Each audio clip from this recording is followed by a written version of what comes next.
इस वीडियो में सेकंड एसे की बात करते हैं। इसके पहले फर्स्ट एसे को कवर किया था, इसके पहले वाले में।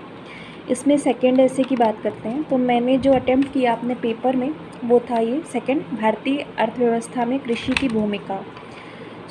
एक और चीज़ है कि मैंने इसे हिंदी में अटेम्प्ट किया, मतलब मैंने अपना पूरा एसे का पेपर हिंदी में अटेम्प्ट किया। यूपीपीसीएस में हिंदी में अटेम्प्ट कर सकते हैं और जीएस का मीडियम मेरा इंग्लिश है। मेरा जीएस में मैंने इंग्लिश में किया है और इसमें हिंदी में किया है, क्योंकि मुझे ऐसा लगता है मैं ऐसे राइटिंग हिंदी में ज़्यादा अच्छी कर सकती हूँ। सेकंड मैंने इसमें से जो चूज़ किया है वो था भारतीय अर्थव्यवस्था में कृषि की भूमिका। इसके लिए मैंने क्या किया कि मैंने सबसे पहले लिखा कि शुरुआत जो की वो मैंने ऐसे की कि जो हमारा पूरी दुनिया थी, इसमें वर्ल्ड 2020-21 में जो कोविड आया और उसकी वजह से पूरी दुनिया खतरे में पड़ गई। जितने भी इकोनॉमी के सेक्टर से सारे के सारे सेक्टर्स जो थे वो आपके बुरी तरह से ध्वस्त हो गए। देन हमारे पास एक जो सेक्टर था, केवल कृषि ऐसा सेक्टर था जिसमें 3.5 की ग्रोथ हुई, ये बताया। एंड फिर उसके बाद हमने इसमें आगे लिखा कि क्या क्या फ़िलहाल मतलब एग्रीकल्चर जो है वो सिर्फ़ एक इकोनॉमी का सेक्टर नहीं है, इसमें बहुत सारे और भी सेक्टर्स रहते हैं। इकोनॉमी का सेक्टर नहीं है, क्योंकि इसमें 68% पॉपुलेशन इंडिया की डिपेंडेंट है। इसमें बहुत सारी चीज़ें रहती हैं और ये सोसाइटी का भी सेक्टर है, ये मैंने बताया। फिर उसके बाद मैंने अपने एग्रीकल्चर की शुरुआत बताई कि कहाँ से इंडिया का जो एग्रीकल्चर है वो उसकी स्थिति कैसे इतनी ख़राब हो गई।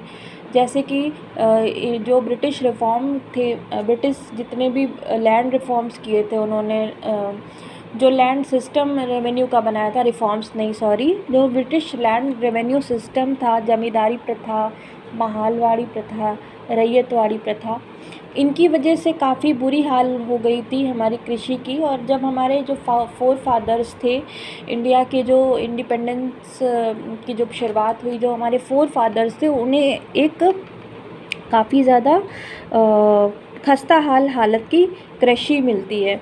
ठीक है, तो ये चीज़ थी कृषि के साथ में। फिर मैंने इसके बाद बात किया, फिर उसके बाद मैंने इसके कृषि में उसके बाद जो हमारी इंडिपेंडेंट गवर्नमेंट हुई उसने जो रिफॉर्म्स किए उनकी बात कर दी। और फिर उसके बाद बताया कि अभी भी हमारे गवर्नमेंट मतलब में हमारी जो कृषि है उसमें कुछ इश्यूज़ हैं। वो इश्यूज़ ये हैं कि जैसे कि जो ग्रीन रिवॉल्यूशन है उसका फ़ायदा सबको नहीं मिला। अभी भी हमारे यहाँ काफ़ी सारे ऐसे किसान हैं, लगभग 85% किसान हैं जो कि बिल्कुल भी 2 हेक्टेयर से कम उनके पास भूमि है, तो उनके पास कोई एकदम सब्सटेंशियल टाइप की भूमि है। कोई भी वो अपने रिफॉर्म नहीं कर सकते, या उनके पास बहुत ज़्यादा पैसे नहीं हैं। ठीक है, ये सेकेंड मतलब इशू था। और उसके बाद और भी जितने भी इशू थे कि क्रॉप डाइवर्सिफिकेशन का इशू है, एंड जो भी फसल नाश हो जाती है, ये सारे इशू मैंने बताए, समस्याएं बता दी। फिर मैंने बताया कि जो भी गवर्नमेंट ने जितनी भी अच्छी अच्छी योजनाएं लाई, इनको ओवरकम करने के लिए उनको बता दिया।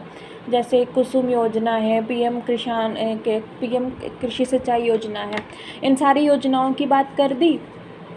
उसके बाद मैंने इसमें क्या किया कि मतलब ऐसा बोल दिया कि मतलब एग्रीकल्चर सेक्टर को रिफ़ॉर्म की बहुत ज़्यादा ज़रूरत है, तभी हम आगे इसमें मतलब अभी रिफ़ॉर्म की ज़रूरत है, क्योंकि ये बहुत ही इम्पॉर्टेंट सेक्टर है। 68% पॉपुलेशन इनडायरेक्टली जो है वो, या डायरेक्टली या इनडायरेक्टली मिला के एग्रीकल्चर पे डिपेंडेंट है। We need to reform this sector. इसके ऐसा करके मैंने कंक्लूड कर दिया और एक लाइन लास्ट में लिख दी कि जो होरी था वो मतलब प्रेमचंद की कहानी में जो प्रेमचंद के गोदान में होरी था उसकी डेथ हो गई थी।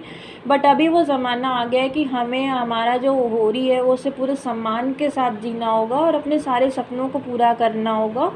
एंड आगे चल के वो भारत के जो नया भारत है उसके निर्माण का एक इम्पॉर्टेंट अंग बनेगा। तो ऐसे करके मेरे जो ये वाला ऐसे था ये ख़त्म हो गया।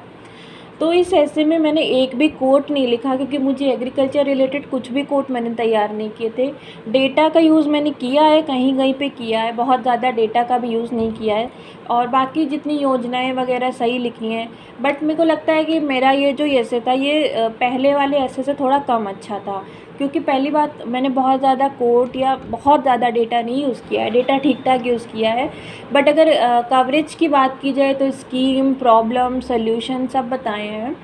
और मैंने थोड़ा सा, मुझे लगता है कि सॉल्यूशन पार्ट पे ज़्यादा फोकस करना चाहिए था, वहाँ पे मैंने फोकस कम किया है, प्रॉब्लम ज़्यादा बताई है, सॉल्यूशन को सिर्फ एक पैरा में बता दिया। तो शायद सॉल्यूशन के लिए थोड़ा ज़्यादा स्पेस होना चाहिए, क्योंकि अगर आप एग्ज़ाम की प्रिपरेशन कर रहे हो तो आपका माइंड सॉल्यूशन ओरिएंटेड होना चाहिए। तो मेरे हिसाब से मुझे यहाँ पे ये गलती थोड़ी करी है मैंने, इसको ठीक करना चाहिए था। ओवरऑल एवरेज ऐसे था, पहले वाले से थोड़ा कम अच्छा लगा मुझे अपने इवैल्यूएशन में। तो ये है कि अगर हम ऐसे को लिखें तो शायद हमें थोड़ा सॉल्यूशन पार्ट पे ज़्यादा फोकस करना चाहिए। ये इसका मेरा एनालिसिस मेरे ऐसे का निकलता है, ठीक है। बाकी एग्ज़ामिनर को हो सकता है अच्छा भी लगे, वो इस चीज़ को माइंड ना करें, वो उनकी सोच हो सकती है, तो ये अभी ये नहीं कह सकते। तीसरा जो ऐसे था, ये लिखा है मैंने, दूरदर्शन अब संस्कृति की अगुवाई कर रहा है। तो यहाँ ये टर्म दूरदर्शन समझना होगा। ये दूरदर्शन इज़ नॉट वो दूरदर्शन नहीं है जो चैनल है। दूरदर्शन नीचे देखिए ट्रांसलेशन में टेलीविज़न लिखा है, और टेलीविज़न आज के दौर में जितना भी सोशल मीडिया या जो कुछ भी हम मीडिया ग्रहण करते हैं, मतलब वीडियो फॉर्मेट में चीज़ें जो हमें मिलती हैं ना, वो सारी आ जाती हैं।